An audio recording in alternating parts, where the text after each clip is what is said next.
Hello again and welcome to Ballin with Roy and Edwyn. I am Roy S. Johnson and this is my son Edwyn. And as always, we're going to digest and dissect what's going on in the world of sports from a generational perspective. How you doing, Edwyn? What's going on? I'm good, Daddy. How are you? I'm good.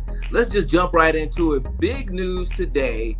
Deshaun Watson, the Cleveland Browns quarterback, finally negotiated a deal with the NFL.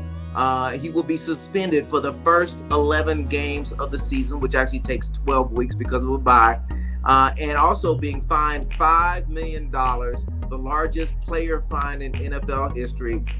His issues with women in Houston, where his former team was, have been well chronicled. This is the end, it seems, of a very long saga and a penalty that probably, again, won't satisfy everyone, but a pretty significant penalty that will allow those who think there should have been some punishment to go along with his behavior to feel at least they've gotten something, but still allow him to continue with his career long after this year. So what do you think about this penalty? And as you see, he'll be eligible to come back on week 13 against those Texans. So what do you think of this penalty, Edwyn? I think it was to satisfy those who feel it should have been more severe as opposed to the first 3 or 4 or 5 weeks of the season. Now, $5 million, that is a lot of money, and it is all going to charity, for one. That is a good thing. That is going to charity. But it is to satisfy those who feel it should be a more severe punishment, and some people still will not be satisfied by it. Cleveland still supports him. They still want him to be their quarterback. So that's for one. Moving after that, because it is majority of the season, so it's not necessarily going to be the easiest thing to get through. But moving forward, they still believe him, still want them as their franchise quarterback, for one. They believe in Jacoby Brissett as opposed to getting Jimmy Garoppolo. I think that is a mistake, and if he were to possibly get more time, they might have signed him, but they're not going to get him. They're not going to spend that money to sign somebody like him. I personally think that it will affect their season. By the time he comes back, it'll be too late. But if they want to look forward to the following season, they can do that.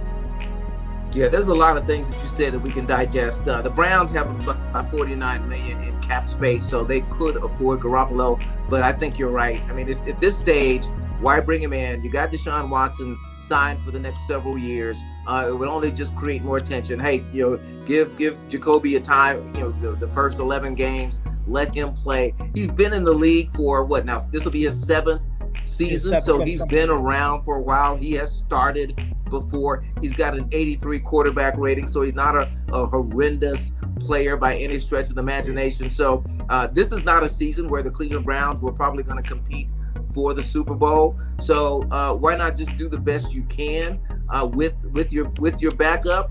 You got Deshaun Watson coming back, and then roll forward with the dice over the next few years.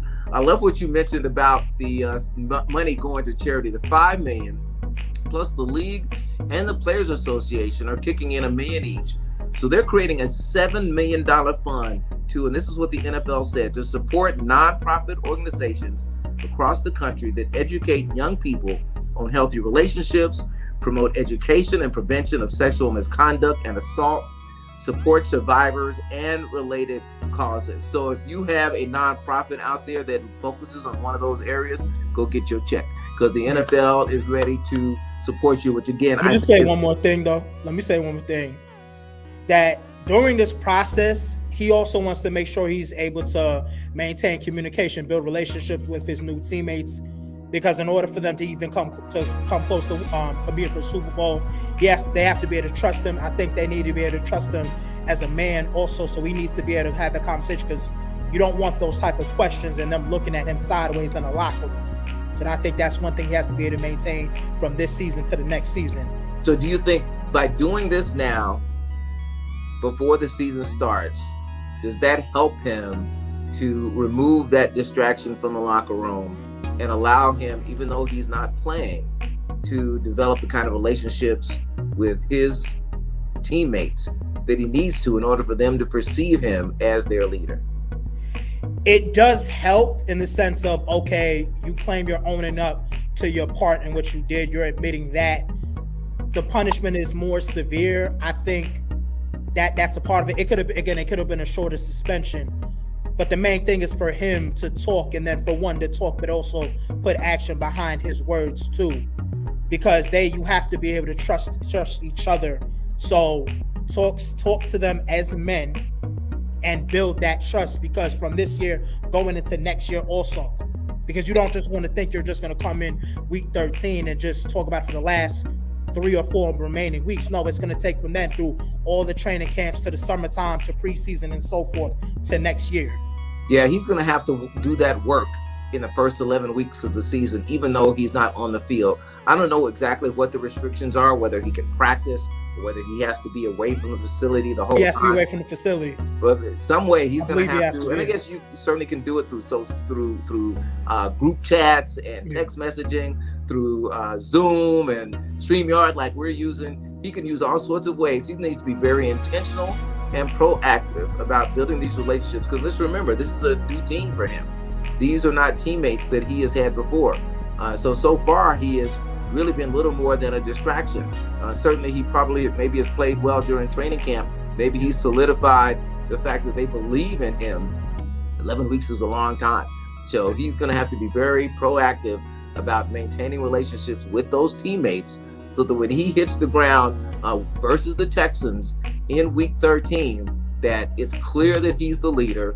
It's clear that they believe in him, and they can salvage what's left of the rest of this season, so they can move into the following season solidified and very crystal clear about who they are and what they want to be. Anything else on that front? No, that's okay. It. Cool. Let's go to the others. The not so surprising news. I don't even want to call it news. We learned today that the Panthers are going to announce that Baker Mayfield will be the starter for week 1. I mean, he was traded there from Cleveland in July and supposedly set up with a quarterback competition with Sam Darnold, who was the number 3 pick in 2018, the same year that Baker Mayfield was the number 1 pick. So no surprise here. Get this out of the way, make the statement, and move on. You're going with the better quarterback. You're going with the better athlete. Despite whatever did not happen in Cleveland, not using the weapons that he had, having the offensive line, all of that, he still is the better quarterback. That's just obvious, and they're not even going to just entertain the idea of the competition, this and that. No, they're straight up going with, this is our quarterback. So I understand that, and I think he's still going to have enough motivation, enough light of fuel under him, fire, to continue to go at that, knowing how Baker can be competitive, how he can be crazy also too. This is a fresh start. It's a new start on top of that. I think there are going to be ups and downs through this process, and we're not saying that this is going to be his home for the next 3 or 5 years, but just start this year and just moving forward. I think it'll be a year-to-year thing with him, but I know he's looking for that new start to be him. You could talk about there's some immaturity there, yes, but leadership is there also. It's a balance too with Baker also. And there's no question that he's going to be fired up. He's going to be all full on Baker Mayfield. He's going to get the fans excited down there, but we still don't quite know what kind of team the Panthers are, what weapons they'll have, because they'll still need a solid offensive line. They'll still need to have weapons for him to utilize to take the pressure off of him. It'll probably take a good, I want to say maybe 3 weeks for us to really kind of see how he fits in with their talent. But I think you're right, and I totally agree. Fresh start for him. He's going to be fired up. He's going to be excited, and I think the fans there will too. At least until we see whether they are 3-0 or 0-3. Well, your man Christian McCaffrey is there. Right. He's their best player, first of all. Right. So if he is healthy, just like a similar situation with the Giants with Saquon Barkley, if those two guys are healthy, you can fit them in the offense so many ways: pass game, run game, wildcat. That right there is a weapon for him also. Now you need the receivers, offensive line too. But if you have him healthy for once, You haven't really had it since like his first 2 years. That between the both of them, they'll be able to do something on the field. Yeah, and health is always the big factor when it comes to your best players. I mean, no question, my fellow Cardinal Christian McCaffrey has established himself as an elite player in the NFL, just like he was an elite player in college. But you can't do anything if you're hurt. So yeah, that'll be the first thing to see. If Christian McCaffrey is healthy, you put Baker Mayfield and Christian on the field at the same time. You're gonna play head games with a lot of defenses. All right, so let's stay in football. Let's go to college. I know it's not all college football, but the Big Ten signed a huge television deal. Call it the Big Billion. They signed a 7-year contract with 3 major sports networks: CBS, NBC, and Fox. 7 years, averaging over $7 billion a year. I mean, this was huge news. This dwarfs the SEC contract, which is, was like $600 million or something like that they signed in 2020. But their previous agreement was worth only $430 million a year. So this is more than double that. And it also covers other sports.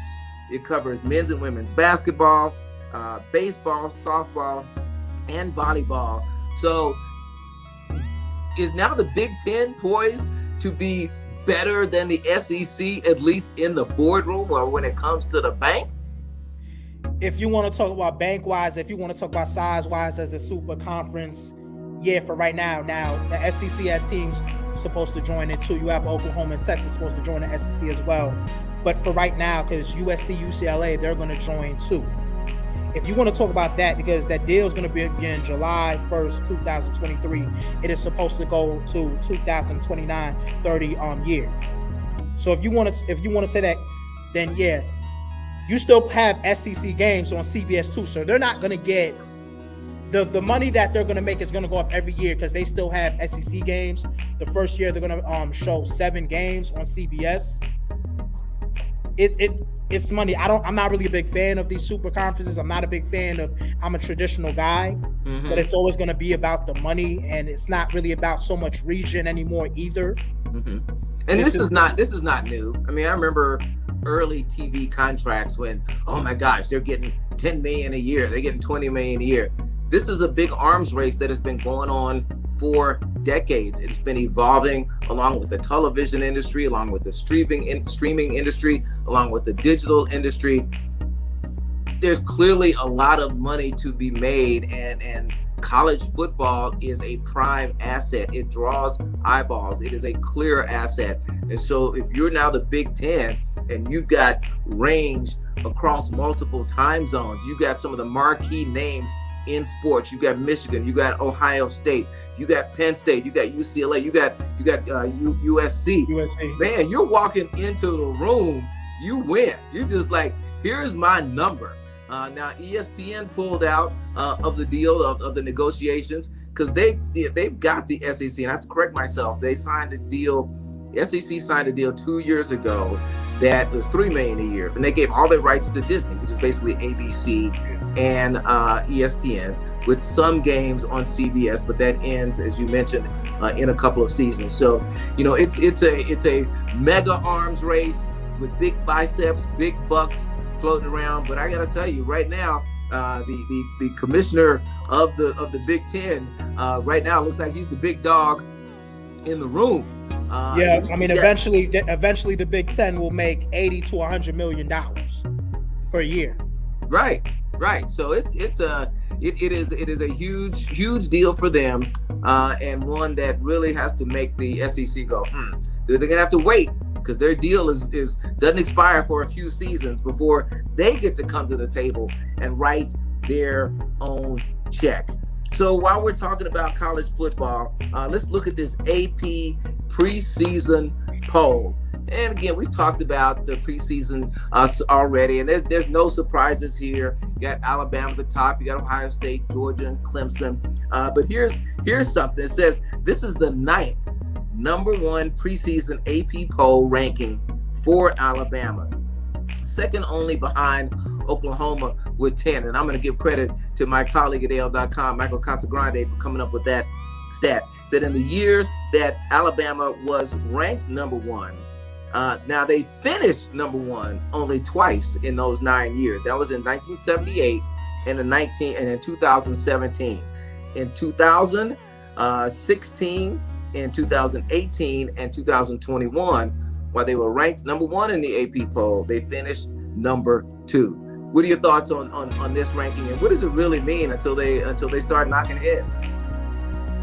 Until they start knocking heads, it really does not mean anything. I know it looks good on paper. I know it is interesting. I know it starts a conversation, something to talk about. Me personally, I think Alabama is going to win it this year. I think they're going to go undefeated. I think they're winning the SEC championship. I think they're definitely going to beat Texas A&M. They're going to put everything Jimbo Fisher and Nick Saban when going back and forth. That's going to be put in the back of their mind, but it's still going to be there. The loss from last year is going to be put in the back of their mind. They're going to go about it as a regular game. Any other game, it means a lot to them. They're going to win that game, and that would put Texas A&M 6 or 7. Right. Georgia's going to win. They're going to go undefeated until the SEC championship. They're going to lose to Alabama. They'll probably slip back into 4. I think the other determination for the playoffs is the Big Ten, because I think Ohio State will win the Big Ten. They'll probably lose one game before that. I know it's going to go between probably them and Michigan. I know Penn State is supposed to have a better year than last year because they had a bad year. I think Ohio State will win it though. So right there, they'll probably be 4 or 5, something like that. Notre Dame will be 5 or 6, not having a conference championship. You can't put them over teams that do. You can't put them over a Big Ten team who wins it or a Big 12 team. I don't know about Oklahoma. I'm just with a coach. I know you have not been high on my Sooners, but they've got them up there in the rankings. But Baylor. But right? Baylor and Oklahoma State, if Oklahoma State could have another good year between them, possibly look at Iowa State during the year. Look at those teams. The Pac-12, I'm always going to say it's always comes down to Oregon. Not to take anything away from Utah. Utah is a good team. Maybe they'll make the Rose Bowl again, because that was a good Rose Bowl last year too. Let's just say put them second, and let's just say Oregon, it would be up to Oregon being 5, 6, 7, or 8. So while you're talking about that, somebody created a great graphic there, because it all comes down to the college football playoffs, right? The AP poll really doesn't mean as much anymore as it used to, because the championship teams are not chosen based on that poll. They're chosen by the college football playoff committee. We don't see that. But still, record-wise, right? The record still has, and the wins and losses, those big wins right there, because the end of the season, winning your conference, that's a big determination too. But even when you talk about those big matchups out of conference in the beginning of the year too, but when you talk about rivalry games, when you talk about Alabama versus Texas A&M this year, and then you talk about Michigan versus Ohio State, those games right there, even if it was Oklahoma versus Texas, because you got to remember too, I'm not saying Texas is going to be anywhere near close to the top 10, but having to play Alabama week 2 and then the Red River rivalry, those things matter. And those are the things that the committee have to discuss and negotiate through. So you still have to discuss the top 10, because you're going to have teams in it, out it, then go to top 15. Then you're going to have teams 1, 2, 3. It's always, unfortunately, playoffs are only down to 4 teams. I can't wait when they do get to 6. I think 6. Okay. Let's leave this.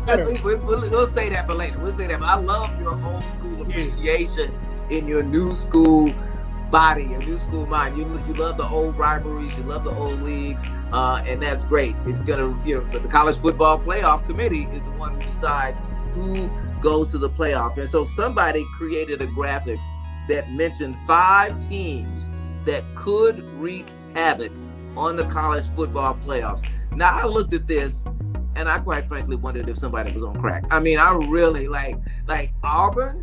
Auburn got 1 vote from somebody in the AP rankings, and they ended it was a number 11, so they were 35th in the AP rankings. BYU is number 25. Okay, they might upset somebody, but I really fell out of my chair when I saw. I love my Cardinals. You know, I love Stanford. But when I saw them wreaking havoc, I'm like, how? They got to survive this year. Stanford has to survive.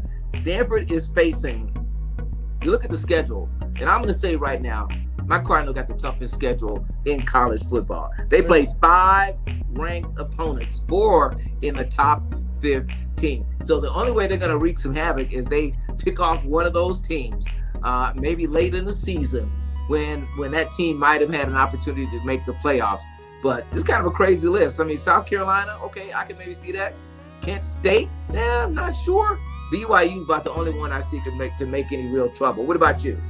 I do see BYU, if they do have those Pac-12 matchups, I do see that, because other than that, the Mountain West, that's not going to impact the playoffs. It's going to impact top 25, but not the playoffs. So I do see that. Auburn, they're not winning the Iron Bowl this year. So let's just get that out there. You're talking about Ole Miss, you talk about Texas A&M, or with Arkansas. Okay, I can see that, because I don't think anybody that's going to be high in the SEC East, they're taking them unless they somehow beat Kentucky, because they're not beating Georgia. I know that for a fact. South Carolina, I don't see that. I just don't. They're not beating Georgia nor Kentucky. Maybe they can beat Tennessee. Okay, now your Cardinals, are you talking about beating Oregon? Because that's not going to happen. Are you talking about beating Utah? Okay, USC, UCLA, those are fair games. I know you're not talking about beating Cal. So which team Cal is not in the picture anyway in terms of the college football playoffs. So I guess like I said early on, we're gonna find out a lot for the first 2 or 3 weeks of the season. A lot of transition at Stanford, a lot of talk among alumni about what kind of team this is going to be. There was a story a few weeks ago just from other officials in the Pac-12 didn't have a favorable look at the Cardinals. So I was kind of surprised to see them on the list. Hey, let's start knocking some heads so we can see what's out there. All right, let's turn to the NBA. Biggest news this week was LeBron signing a 2-year extension for $97.1 million. I mean, the NBA is making it rain on LeBron at the end of his contract, at the end of this run, because this kicks in not this coming season, it'll be the following season. He will have earned $532 million in guaranteed money. That's just guaranteed money, and that's salary. That doesn't, of course, have anything to do with endorsements. We've already noted that he is a billion-dollar athlete. So this is guaranteed money for him, making the most of any player in NBA history. He needs to thank his mom and daddy for him being born at the right time. He certainly deserves it. He's the biggest player of the biggest money-earning era in NBA history. Some people still consider LeBron to be the best in the world. Some will say Giannis, some will say Kevin Durant. He definitely deserves it. My only thing is I hope it is not a distraction to him. And you really can't distract LeBron from what he wants. But I just hope he sat down with Jeannie Buss, Rob Pelinka, his agent, Rich Paul. Make sure when you do this, you put him in position and for the team to succeed, to compete for a championship. That is the whole goal. He's decided to re-sign because he took him a while to do that. It's a little bit of time. If he is able to play minimum 60 to 65 games, because he's probably going to play less than 70, and I think Anthony Davis is too, but if they can play around that 60, 70 range, 75 range, or 60, 65, they can be a top 5 seed in the West. That is going to be hard to do. You still have Golden State there. You have Memphis. John Morant, though, that Memphis Grizzly team, they're a very good, young, hungry team. I think they can eclipse Phoenix, because I think Phoenix is starting. Who could eclipse Phoenix? LA or Memphis? Who are you talking about? Lakers? I'm talking about the Lakers. Okay, I just didn't know which team in the West. Right. With Kawhi and Paul George healthy, there's no telling where they could be as well also. So it's still going to be some competition in the West like it always is. If you just put them in position to succeed, have these role players come off the bench, do their job, play defense, hit shots, just like the role players the bench does for Golden State, which is why they won these championships, they can be a force again in the West. Yeah, I just don't see it. And for the reasons that you already mentioned, there are 5 really solid teams that are you got to put ahead of the Lakers because the Lakers were so bad last year. So they've got a steep ladder to climb, and the biggest distraction for LeBron is losing. The biggest distraction for him is being frustrated. So frustration, and it's going to be early in the season when I think we're going to learn a lot about the Lakers. If at the All-Star game they're not in the mix, it's going to be a mess again. If they have injuries, if their young players don't develop in the way LeBron. Because remember, LeBron cannot carry a team anymore. No, it's on Anthony Davis, though. That's the thing. It is still just like last year, too. In order for them to be good, Anthony Davis has to be the best player on the team. He has to be a top 5 player in the league. So it's still going to be on Anthony Davis, the younger player. If he can play at least 60 to 65 games, they have a chance on being 5 or 6. I don't think they want to be 7. Now, trying to figure out what you're going to do with Russell, that is a big thing also. Darvin Ham said it first. He wanted to run the offense through him. That means putting him in position to score. That means no more 3-pointers. You go downhill, you attack the basket, you stop, you take jumpers when you cannot get to the basket. He wanted to still leave and be selfish, fire his agent. I personally love Russell Westbrook, as I keep saying brick. I don't want to do that. We all for the last years, I've just loved the aggression, going 100 miles per hour despite winning, losing, etc., being a maniac. I love that pit bull, that football mentality. I want them to be able to play, win, and be successful with him too.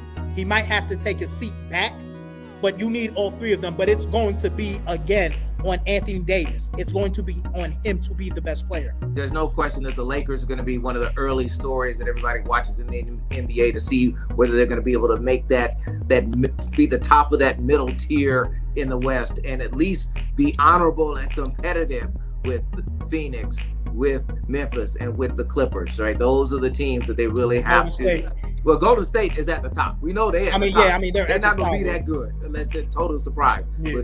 Whether they can compete with that next tier of teams. So while we're in the NBA, I mean, what kind of craziness was this GM who noted that maybe Kevin Durant would retire rather than play for the Nets again?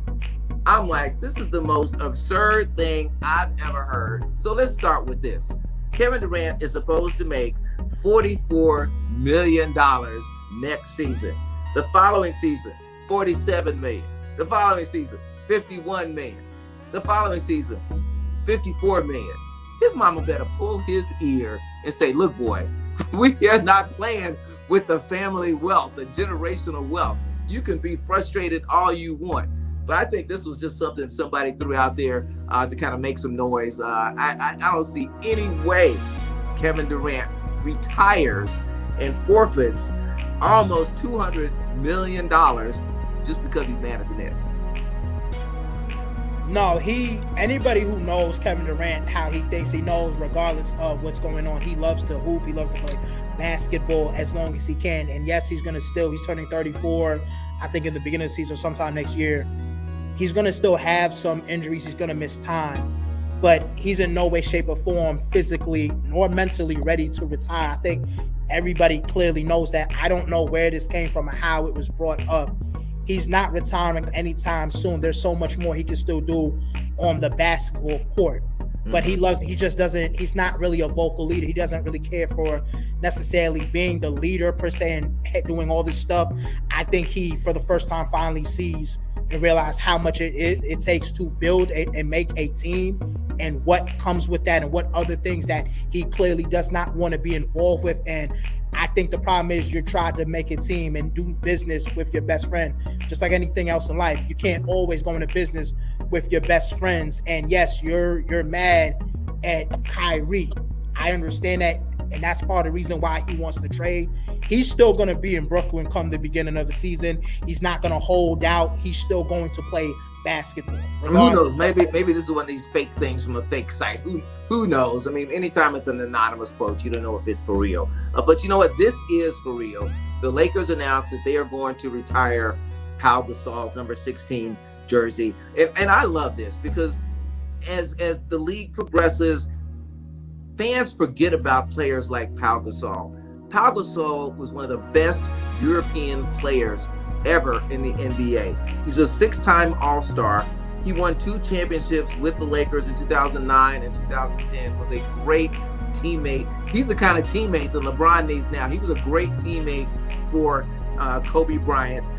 He was drafted number 3 by Atlanta in 2001, played 7 seasons with the Grizzlies before being traded to the Lakers in 2008, finished his career in 2018 with Milwaukee when an injury really took him out. But I'm glad that they're doing this, that they're giving Pau Gasol some light. He truly deserves it. Just kind of deserves to be recognized. I mean, now for your generation, European players are not even a thing. They're not an anomaly. You know, you all recognize and look at European players as just as part of the global game. He came in early on. He's one of the pioneers that really established that, you know what, those guys can play. And I did see a list of the best Spanish NBA players, and he's at the top of the list. So I just have to disagree with what you just said about the Europeans being part of the game. Luka Doncic is European. One of the best in the game right now. Just to get that. No, I said you don't take it for granted. I mean, to me, it's not an unusual thing for you. I mean, European players are at the top of the game all over. So I'm just saying, for your generation, it's not a big deal for a team to have a European star. Whereas, it's not a big deal. When Pau was drafted number 3, I mean, there were still very few. Because you had European Dirk, right at that time, couple years, and then you had Kukos. Kukos. You had a few, but right now, almost every team.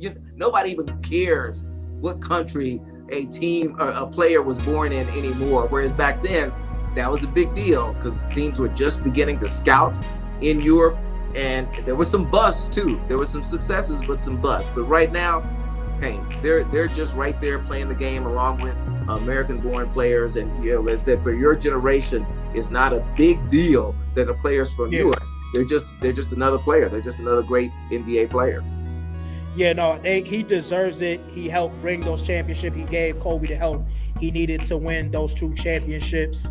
He made some All-Star games with the Lakers as well. He made All-Star games. His first All-Star games were with the Memphis Grizzlies. He's still the all-time leading scorer. I think also assists too is a couple categories. Mm-hmm. He's the all-time leader for the Grizzlies for. But no, he definitely had I would say, you could say good or great career. Not to take anything away from him. He's not quite the big men like Shaq, Wilt, or Kareem Abdul-Jabbar, but he definitely deserves that for his contribution to winning championships, which were the last one. Well, no, I'm sorry, not the last one because they won it in the bubble, but one of the last few that the Lakers won. Something that they need to get back to right now that they're trying to do. So congratulations to Pau Gasol on that. And speaking of retire, since our last show, the league announced that it's going to retire the late Bill Russell's number 6 jersey. It is going to hang from the rafters of every NBA arena. I wonder if this was tweaked a little bit by Magic Johnson, who made a suggestion on social media that they should retire it league-wide. Of course, that's happening. Players who are currently wearing number 6, players like LeBron James, will continue to be able to wear the number until they retire. And then who knows, maybe the Miami Heat will retire LeBron's number 6 jersey when he retires, so they would have 2 number 6 jerseys hanging from the rafters. This is a fitting tribute for one of the great players of all time, who, as everyone knows, died recently. We talked about his shot blocking, also a great rebounder, number 2 in league history in rebounding. He would be number 1 in shot blocking, but they did not take the stat back when he was playing. So this is a fitting accolade for Russell. It'll be interesting to see if there are other great players, iconic players from future generations for whom this is done. But if you're going to do it for anybody, you do it for Bill Russell. Yeah, actually, Magic said that the week of his passing, and it was on social media, and I kept reposting on Facebook. I actually could have sent it to post and put one here for the last show that we did when he passed. I actually just chose not to, but that's something I already saw. So that is a couple weeks old. But I didn't know. I didn't know it was going to. I had a feeling it would have, but I wasn't sure it was going to come into play. But he was part of them to make the decision. Of course, Adam Silver, again, him choosing to do that also. So a lot of people just agreed, just because not his greatness just on the court, but everything off the court too that he did during that time. So before we go, we have to say rest in peace to former Princeton basketball coach Pete Carril. He died this week at the age of 92. For true college basketball fans, you love this man. You love what he did. He coached for 30 years at Princeton using this deliberate, clock-devouring offense that was so frustrating for other teams. They didn't have a lot of talent, but they won games. They won 13 Ivy League titles. They won the NIT, the National Invitational Tournament, in 1975, beating Providence at Madison Square Garden along the way. And when they reached March Madness, they reached the NCAA tournament 11 times, and their games were always must-see TV because they were slow, they were methodical, and they were always playing a top team. And those teams want to run fast, they want to move the ball down the floor, but they milked it. Princeton would milk every bit of energy out of you, making you go with back doors and cuts and moves. One time in 1989, they were the 16th seed, which of course was the lowest seed, and they were playing Georgetown, a number 1 seed. They lost by a single point, 50-49, one of the greatest games in NCAA history. What is your sense? Do you have any sense about Pete Carril in that era? It was a little bit before your time. I don't know if anybody else plays like that. Maybe Princeton still does, but that was, they were a great team to watch, if for nothing else, because the way they played really frustrated the best. And again, 30 years, 13 Ivy League titles. Yeah, no, I believe Princeton actually does still play like that, which very few teams do. Some people will say it's the right way to play basketball because you're passing, you're doing team basketball. And if you can frustrate teams, you're getting to them mentally. I mean, a coach like that to even make an Ivy League team relevant like that. Now, they didn't always make the tournament. Sometimes they made the NIT, but even just to win your conference at that too, and to have your tournament runs, especially if you're able to compete against a powerhouse at that time with Georgetown, with at that point having Dikembe Mutombo, Alonzo Mourning, getting coached by John Thompson too, the great John Thompson. I mean, Pete Carril mentored a lot of coaches, clearly mentored a lot of young men. So rest in peace, Pete, and thank you for what you did for college basketball. So that's it. We had a lot today. We went for a couple of minutes, but we had a lot of great things to talk about as always. I enjoyed it. Looking forward to our next one. And until next time, what do we tell people to do, Edwyn? Keep balling. That's right. Peace. We love you.